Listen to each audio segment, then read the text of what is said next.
यहाँ एक सवाल खड़ा होता है, जब हज़रत हफ्सा रजी अल्लाह ताला अन्हा की आपने हज़रत हफ्सा की बात की, यहाँ एक ये सवाल खड़ा होता है, जब हज़रत उमर फारूक ने उस्मान गनी से कहा कि मेरी बेटी के साथ तुम शादी करो, जब उस्मान गनी ने कहा कि मुझे अभी हाजत नहीं है, फिर हज़रत अबू बकर सदीक से कहा, अबू बकर चुप रहे।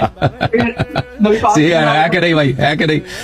तो प्रॉब्लम था इनके पास ना, बेटी की शादी नहीं हो रही है। आपने देखा ऐसी जगह पे मिन्नतें कर रहा है इससे उससे मेरे बेटी के साथ शादी करो, कहता है वो सामने से कहता है मुझे जरूरत है, जलील कर रहा है सामने से, तेरी बेटी से मेरा भाई ये बेइज्जती की बात है कि नहीं यार?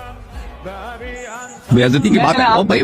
ओ भाई अगर नबी सल्लल्लाहु अलैहि वसल्लम से उसे शादी किया तो उसे मेहनत किया ना, इसी तरह मिन्नतें करते करते भाई कोई उससे शादी नहीं कर, इसके पास खर्चे भी नहीं है, तो भाई उसको नबी सल्लल्लाहु अलैहि वसल्लम ने सदक़े के तौर पर उससे शादी की, उसका मतलब ये नहीं को बहुत अच्छी औरत।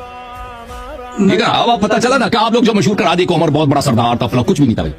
सरदार की बेटी की शादी फौरन हो जाती है, उसको मिन्नत करने की जरूरत नहीं होती कि वो उस्मान के पास जाए, ठीक है मेरे बेटी के साथ शादी करो, और वो जलील करके कहते कि जा मुझे हाजत ही नहीं है। सही है ना भाई, है कि नहीं भाई? नहीं भाई, ये जो आप लोगों ने मशहूर किया कि उमर जो था बड़ा सरदार था कुरैश का, कैसे सरदार है? कैसे सरदार है कि मिन्नतें कर रहा है लोगों से मेरे बेटी के साथ शादी करो? कोई वो कहते ऊपर सामने से वो जलील कर रहा है, कहता कि जाओ मुझे हाजत ही नहीं है, कहा तेरे बेटी मुझसे मुझे क्या कहा? जलील नहीं किया, वो खुद कह रहा है मुझे जलील किया। वो उसी रिवायत में मौजूद है कि जब उसने मुझे कहा कि मेरे बेटी से काम ही नहीं, तो मुझे ऐसी जिल्लत हुई है कि उसका कोई हिसाब ही नहीं। उमर के अपने जुमले उसी हदीस में मुस्लिम में। अबू बकर ने बाद में पूछा था कि मेरी बात गुस्सा तो नहीं किया, तो उमर कहते हैं कि मुझे गुस्सा आया था तुम्हारी बात का, मगर अबू बकर ने कहा था कि मैं तुम्हारी ना तुम्हें हाँ ना का जवाब इसलिए नहीं दिया क्योंकि नबी पाक सल्लल्लाहु अलैहि वसल्लम तुम्हारी बेटी से निकाह करने उसी वक्त बता देते ना, उसी वक्त बता देते अगर ये बात सच है ना। जब उमर आया था कि मैं उसके पास मिन्नतें कर रहा, उसके पास मिन्नतें कर रहा है, तो किताब बता देते ना, सर जलील ना करते, कह देते कि भाई नबी सल्लल्लाहु अलैहि वसल्लम राग़िब हैं, और मैं वो बता देते ना उसी वक्त बता देते ना। ये सब ये पता चलता है कि ये सब झूठ है, ये सब झूठ है भाई, उसकी इज्जत बचाने के लिए, उसकी इज्जत बचाने के लिए भाई।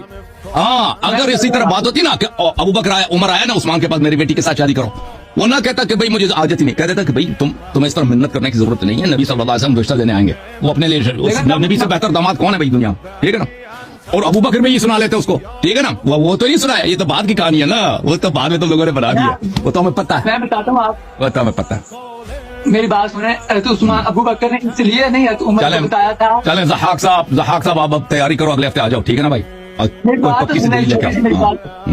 मेरी छोटी सी बात सुन लें। अबू बकर ने इसलिए नहीं उमर को बताया था कि हज़रत अबू बकर सिद्दीक रज़ी अल्लाह ताला अन्हु नबी पाक सल्लल्लाहु अलैहि वसल्लम के सच्चे दोस्त भी थे और दूसरे भी थे। तो कह देते ना उमर से, और कह देते उमर से कि भाई मैं तेरे बेटी से नहीं शादी, तुझे मिन्नत करने की जरूरत नहीं है, नबी सल्लल्लाहु अलैहि वसल्लम खुद तेरी बेटी से शादी करने के चक्कर में। भाई मेरी बात है पूरी सुन ले आप, इसलिए नहीं अबू बकर ने बताया था